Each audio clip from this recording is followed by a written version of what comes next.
those strong winds across central Indiana today. I'm sure most of you at home either felt it or heard it, but actually caused some pretty major damage. Take a look. A large tree blown over in the wind in Decatur Township fell right onto this house with someone inside. A lot of the roof, as you can see, and the furniture inside destroyed here. Luckily, firefighters tell us the person who lived there did get out safely. Also tonight, windy weather putting a lot of people in the dark. We are tracking some power outages across central Indiana, and crews are out right now trying to get everyone back online.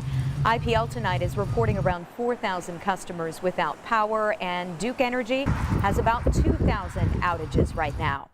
Meteorologist Sean Ash has been tracking this wind machine for us all day long. So, Sean, really, how much more of this can we expect tonight?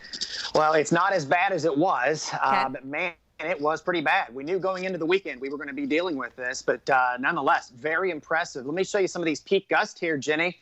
Indianapolis, over 65 miles per hour, over 60 in Muncie, and numerous locations over 50. You can see our camera downtown. No more than hour and a half ago, this thing was really shaking. But still, the wind coming from the southwest now, sustained at 25. These are the current gusts. So we are out of the worst of this wind maker.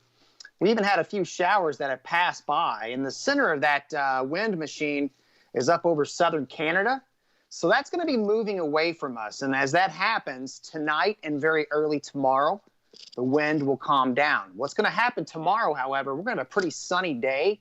And later in the afternoon and evening, we'll get some more strong gusts over 30 miles per hour. Eventually, we calm things down and we eventually warm up. I'll have all of that coming up in the 7-day forecast.